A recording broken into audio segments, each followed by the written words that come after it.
శ్రీమాత్రే నమః. శ్రీ గురుభ్యో నమః. ప్రప్రథమంగా మేషరాశి వారి యొక్క ఫిబ్రవరి మాస ఫలితాలు. ఫిబ్రవరి నెలకు సంబంధించి మేషరాశి వారికి 10వ ఇంట సూర్యుడు మరియు బుధుడి యొక్క గ్రహ సంచారం, అలాగే 11వ ఇంట శని చంద్రుల కలయిక. సాధారణంగా శని చంద్రుల కలయిక 30 సంవత్సరాలకు ఒకసారి 30 నెలల పాటు ఉండేటువంటి ఏలిన నాటి శని ప్రభావం వల్ల కలిగేటువంటి విశేషంగా చెప్పుకోదగ్గ విషయం. అయితే మేషరాశి వారికి ఈ మాసంలో అంతగా ఏం లేకపోయినా మరుసటి ఈ నెలలో అంతగా ఏం లేకపోయినా మరుసటి నెలలో తీవ్రమైనటువంటి ఏలిన నాటి శని ప్రభావం అనేటువంటిది ప్రారంభమవుతుంది అని ఖచ్చితంగా చెప్పవచ్చు. అయితే ఎవరైనా సరే మేషరాశి వాళ్ళలో విద్యార్థులు, గృహిణులు, అలాగే ఉద్యోగస్తుల విషయానికి వస్తే కనుక చాలా అప్రమత్తంగా ఉండండి. ముందు చేసుకోవాల్సిన ప్రణాళికలన్నీ కూడా చేసుకోవడం మంచిది, ఎటువంటి ఇబ్బంది లేకుండా ఉంటారు. అయితే విద్యార్థులు వారికి సంబంధించినటువంటి ఏవైనా సరే పనులు ఏమైనా ఉంటే, అంటే వచ్చే నెల చేసేటువంటి పనులు కానీ చదువుకోవాల్సిన సబ్జెక్టులు కానీ ఉంటే ముందుగానే చదువుకోండి. ఎందుకంటే పరీక్షల ముందు చాలా ఇబ్బందికరమైనటువంటి వాతావరణం ఉండేటువంటి అవకాశమే అధికంగా కనిపిస్తుంది.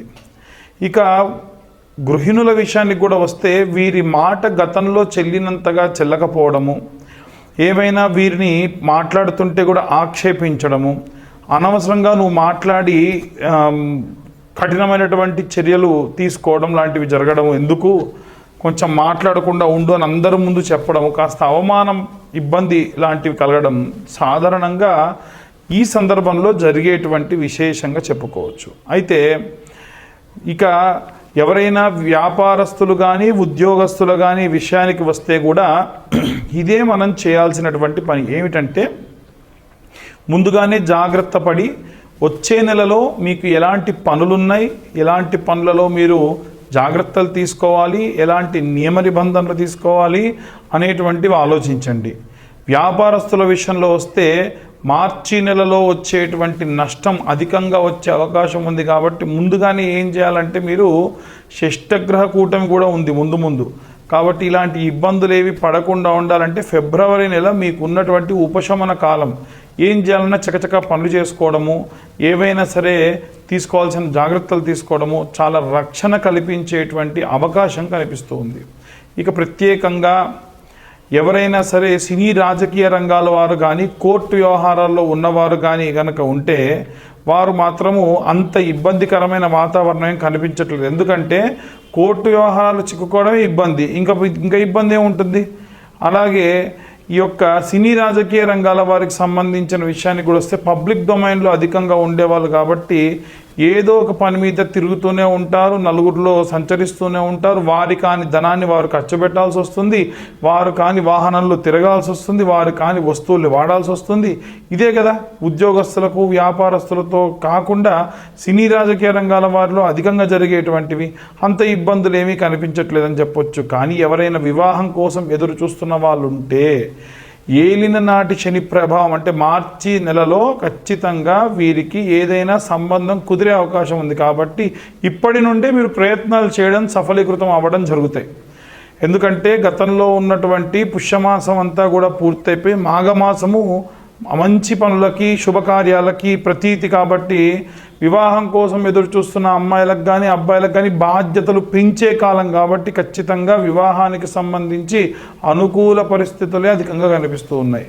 ఇక ఎవరైనా సరే అన్ని వర్గాల వారికి సంబంధించి ఫిబ్రవరి నెలలో మనం ఎలాంటి నియమ నిబంధనలు తీసుకోవాలి, ఎలాంటి రెమెడీస్ పాటించాలి, ఎలాంటి జాగ్రత్తలు తీసుకోవాలి, షష్టగ్రహ కూటం వస్తుంది, ఏలినాటి శని ప్రభావం వస్తుంది, వీటన్నిటినీ ఎలా అధిగమించాలి, ఈ ఎక్స్ట్రా వచ్చేటువంటి బాధ్యతల్ని తీసుకోవడానికి ఎలా సిద్ధంగా ఉండాలి, ఎలాంటి మంత్రపఠనం చేయాలి, ఎలాంటి దైవదర్శనం చేయాలో ఇప్పుడు మనం తెలుసుకుందాం. అయితే అన్ని రాసుల వారికి కూడా, ముఖ్యంగా ఈ ఒక్క రాశికని కాకుండా అన్ని రాసుల వారికి కూడా ప్రత్యేకంగా ఈ మాసంలో తీసుకోవాల్సినటువంటి రెమెడీస్ ఏమిటి అంటే విద్యార్థులు, గృహిణులు, అలాగే వ్యాపారస్తులు, అలాగే ఉద్యోగస్తులు వీరందరికీ సంబంధించి ప్రత్యేకంగా మనం చెప్పుకోదగ్గటువంటి రెమెడీస్ కొన్ని ఉన్నాయి. ముఖ్యంగా ఏమిటంటే ఎవరైనా సరే విద్యార్థుల విషయంలో వస్తే కనుక విద్యార్థులు దక్షిణామూర్తికి సంబంధించి మేధా దక్షిణామూర్తి స్తోత్రం అని ఉంటుంది. ఆ మేధా దక్షిణామూర్తి స్తోత్రం చదువుకోవడం మంచిది.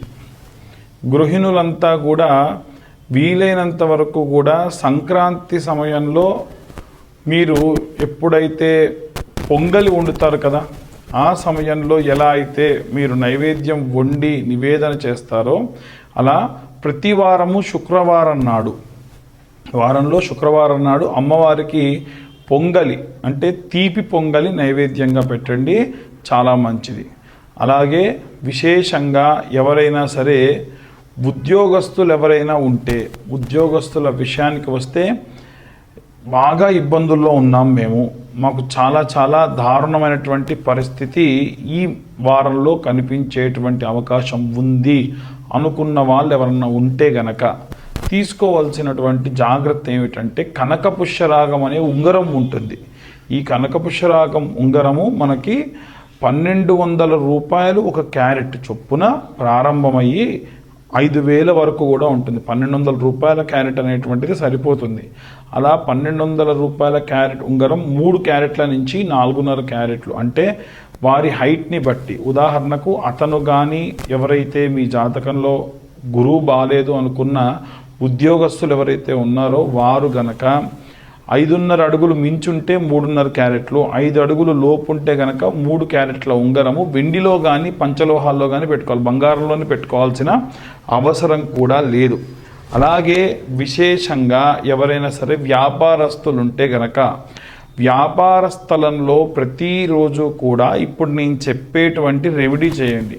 చాలామంది వ్యాపారస్తులకు మనం ఎప్పుడు చెప్పేది ఏంటంటే శుక్రవారం నాడు చేయమంటాం కదా, అలా కాకుండా గురువారం నాడు ఇప్పుడు నేను చెప్పే రెమెడీ చేయండి. మామూలుగా మనకు బయట ధూప్ కప్స్ దొరుకుతాయి, అవి తెచ్చి వెలిగించుకొని ఉత్తరం వైపు తిరిగి తెల్ల ఆవాలు ఉంటాయి కదా, తెల్ల ఆవాలు అలాగే సాంబ్రాణి 2 కలుపుకోండి. కొంతమంది పొడి చేస్తారు, తెల్ల ఆవాలు పొడి చేసి ఈ యొక్క సాంబ్రాణిలో కలుపుతారు, అలా కూడా చేసుకోవచ్చు. కానీ తెల్ల ఆవాలు అలా వేయడమే చాలా మంచిది. అలా తీసుకొని ఇలా నుదురు దగ్గర పెట్టుకొని ఓం క్లీం కృష్ణాయ నమః. చాలామంది కృష్ణ అంటే కృష్ణ పరమాత్మ పేరు కదా, కృష్ణ అన్నదానికి అర్థం ఏమిటి అని అంటే ఒక్క కృష్ణ పరమాత్మ అనే కాదు, కష్టములన్నీ కడతీర్చేవాడు, కష్టములన్నీ కడతీర్చేటువంటి సమయము అని అర్థం. కాబట్టి ఓం క్లీం కృష్ణాయ నమః అని ఆ యొక్క ఆవాలు అలాగే సాంబ్రాణి నుదురు దగ్గర పెట్టుకొని 5 సార్లు వేయాలి. ఇలా సాంబ్రాణి అది ఇలా పెట్టుకొని 5 సార్లు వేయాలి. ఇలా 11 వారముల పాటు చేయాలి, 11 గురువారాల పాటు చేయాలి. ఈ నెలంతా అయితే చేయండి, మీకు ప్రశాంతంగా ఉంది బాగుంది అనుకుంటే మంచిది. అయితే ఇలా మీరు ఎప్పుడైతే పెట్టుకొని వేస్తూ ఉన్నారో అదే సమయంలో వీలైతే మీ మనసులో ఉన్న కోరిక, ఉదాహరణకు ఉద్యోగస్తులు చేస్తే ఉద్యోగానికి సంబంధించిన కోరిక, అలాగే వ్యాపారస్తులు కనుక చేస్తే వ్యాపారానికి సంబంధించిన కోరికని కోరుకోవచ్చు. ముఖ్యంగా గుమ్మడికాయ కనుక ఒకవేళ కుళ్ళిపోవడం కానీ పండిపోవడం కానీ జరిగిందనుకోండి, ఎట్టి పరిస్థితుల్లో చాలామంది చేసేటువంటి తప్పు ఏంటంటే అదే ఉట్టిలో మళ్ళీ కొత్త గుమ్మడికాయ ఏ రోజు పడితే ఆ రోజు మంచి పసుపు రాసేయాలి పెట్టేయాలి, ఇలా చేస్తూ ఉన్నారు. ఎట్టి పరిస్థితుల్లో అలా చేయకండి.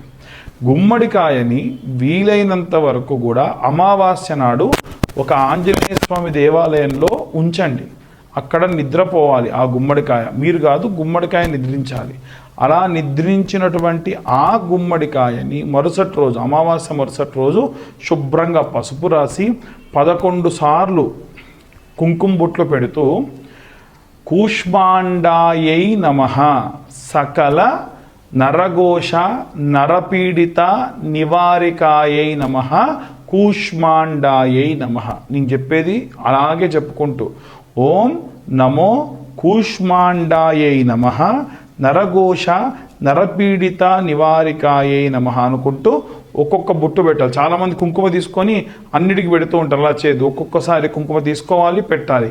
ఇలా 11 బొట్లు పెట్టండి. పెట్టిన తర్వాతకి పాత ఉట్టి పారేయండి. ఎందుకంటే ఆ ఉట్టికి ఆల్రెడీ ఖరాబ్ అయిపోయిన గుమ్మడికాయ సంబంధితమైనటువంటి సొనంత అంటుంటుంది. కాబట్టి ఎట్టి పరిస్థితుల్లో అలా చేయకుండా అదంతా కూడా శుభ్రంగా ఆ ఉట్టి పారేసి కొత్త ఉట్టిలో పెట్టుకోండి. ఇలా చేయడం వల్ల ఇంట్లో ఎటువంటి నరఘోష నరపీడితములు ఉన్నా సరే పోతాయి. ఇది ఒక మంచి రెమెడీ. ఆ తర్వాతకి ఇంకొక విషయం ఏంటంటే, ఎవరైనా కోర్టు గొడవలు అలాగే కోర్టుకు సంబంధించినటువంటి వ్యవహారాల్లో ఇబ్బందులు పడుతూ ఉన్నారు, సినీ రాజకీయ రంగాల వారు ఎవరైతే ఉన్నారో, అంటే భారీ పని, ఒక పెద్ద పని, ఒక మంచి ప్రాజెక్టు గురించి వెళ్తున్నారు అనుకోండి, ఏం చేయాలి అని అంటే అమ్మవారి గుడికి వెళ్ళి మనకు గుమ్మడి పండు ఉంటుంది, ఆ గుమ్మడి పండు పైన కర్పూరం పెట్టి వీలైతే ఆ దేవాలయంలో అమ్మవారికి దిష్టి తిప్పి, కర్పూరం వెలిగించి దిష్టి తిప్పి దాన్ని ఈశాన్య భాగంలో కొట్టేసి వెనక్కి తిరిగి చూడకుండా వెళ్ళిపోండి. అంటే దేవాలయంలో దర్శనమైన తర్వాతకి దేవాలయం నుండి బయటికి వచ్చి ఆ దేవాలయం బయటే దిష్టి కుడివైపు 3 సార్లు తిప్పాలి, ఎడంవైపు ఒకసారి తిప్పి అమ్మా నా కోరిక తీరేటట్టు చూడు తల్లి, అన్ని దోషాలు పోవాలని చెప్పి ఆ గుమ్మడికాయని ఆ దేవాలయంలో ఈశాన్య భాగంలో కింద కొట్టేస్తే 2 ముక్కలైపోవాలి. లేదా చేత్తో అలా కొట్టి ఆ 2 ముక్కలు అయిపోయిన దాన్ని కూడిది ఎడమ కుడి పెట్టేసుకొని అలా పెట్టినటువంటి దాన్ని మళ్ళీ వెనక్కి తిరిగి చూడకుండా కాలు కడిగేసుకొని మీరు వెళ్ళిపోండి. కాలు కడుక్కోండి, ఖచ్చితంగా కడుక్కొని వెళ్ళండి. ఇలా చేయడం వల్ల ఎవరైనా సరే కోర్టు పనులకు వెళ్తున్నటువంటి వాళ్ళు కానీ, విడాకుల కోసం ఇబ్బంది పడుతూ చాలామంది ఇబ్బందులు పడుతున్న వాళ్ళు కానీ, ఎవరైనా సరే అనవసరంగా మీ పైన వచ్చినటువంటి ఆ కేసు పోవాలంటే కూడా ఈ రెమెడీ పాటించడం చాలా చాలా చాలా ఉత్తమం. ఇలా చేయడం వల్ల అన్ని వర్గాల వారికి, ఇప్పుడు నేను చెప్పిన సినీ రాజకీయ రంగాల వారికి, ఉద్యోగస్తులకి, అలాగే విద్యార్థులకి, గృహిణులకి, అందరికీ సంబంధించిన విషయం. వివాహం కావట్లేదు అన్న వాళ్ళు ఎవరైతే ఉంటారో ఖచ్చితంగా ఎక్కడైనా స్వయంభూగా వెలిసినటువంటి దేవాలయం, మనకు హైదరాబాద్లో అయితే మా గురువు గారి దేవాలయమే ఉంది, భక్తాంజనేయ స్వామి దేవాలయం అని 100 సంవత్సరాల క్రితమే అక్కడ స్వామివారు ఎప్పుడు వెలిసారో తెలియదు, పిడుగుపడి ఒక కొండ ఇంకొక కొండను ఢీకొంటే ఆయన వెలిశారు. కొత్తపేట భక్తాంజనేయ స్వామి దేవాలయం అని మీరు ఆన్లైన్లో కొడితే వస్తుంది. మళ్ళీ మాకు ఫోన్ చేసి అడిగే పని లేదు, మీరు ఆన్లైన్లో భక్తాంజనేయ స్వామి దేవాలయం కొత్తపేట మారుతి నగరం కొడితే వస్తుంది. ఆ దేవాలయంలో మంగళవారము శనివారము విరివిగా ముడుపులు కడుతూ ఉంటారు. వివాహం కాని వాళ్ళు ఎవరన్నా ఉంటే ఆ దేవాలయానికి వెళ్ళి ఒక 200 250 ఆయనకి ఇస్తే పూజ చేసి మీకు ఇస్తారు. అక్కడ ఎలా ప్రదక్షిణ చేయాలి, ఎలా మీరు ఆ ముడుపు కట్టాలి అనేది చెప్తారు. వెళ్ళేప్పుడు కొబ్బరి బోండం, పైన పిలక ఉన్న కొబ్బరి బోండము, జాకెట్ ముక్క, పసుపు కుంకుమ, 11 నాణెములు, అవి రూపాయి బిళ్ళలు కానివ్వండి, 2 రూపాయల బిళ్ళలు కానివ్వండి, 11 నాణెములు కావాలి. అవి తీసుకొని ఆ దేవాలయానికి వెళ్ళండి. వివాహం కాని వారికి సంబంధితమైనటువంటి వివాహ దోషములన్నీ కూడా పోగొట్టేటువంటి దేవాలయం. మనం వీలైనంత వరకు అందరినీ కూడా, అన్ని వర్గాల వారిని కూడా టచ్ చేస్తున్నాం. ఒకవేళ ఎవరికైనా ఇంకా అంటే నా పరిస్థితి ఇదండి, వీళ్ళ గురించి మీరు చెప్పట్లేదు అనేటువంటిది ఏదైనా ఉంటే మీరు ఛానల్లో కింద కామెంట్ చేయొచ్చు, లేదా మా నెంబర్కి మెసేజ్ పెట్టండి. జాతకానికి సంబంధించిన విషయంలో కూడా గతంలోనే చెప్పాను, డేట్ ఆఫ్ బర్త్ టైం ఉన్నటువంటి వారు ఎవరైనా సరే నాకు మీరు వాట్సాప్ చేయండి, డీటెయిల్స్ అన్నీ కూడా వస్తాయి. 2025వ సంవత్సరంలో 2025 రూపాయలు మాత్రమే మేము స్వీకరిస్తూ ఉన్నాము. కాబట్టి ఈ నూతన సంవత్సరంలో జాతకం తెలుసుకోవాల్సిన వాళ్ళు ఎవరైనా సరే మా వాట్సాప్ నెంబర్కి మీరు మెసేజ్ చేస్తే మీకు డీటెయిల్స్ అన్నీ కూడా రావడం జరుగుతుంది. డీటెయిల్డ్గా మీరు ఈ జాతకానికి సంబంధించిన విషయాలు తెలుసుకోవచ్చు. అందరికీ కూడా మరొకసారి నూతన సంవత్సర మరియు రాబోయేటువంటి తెలుగు నూతన సంవత్సర శుభాకాంక్షలు.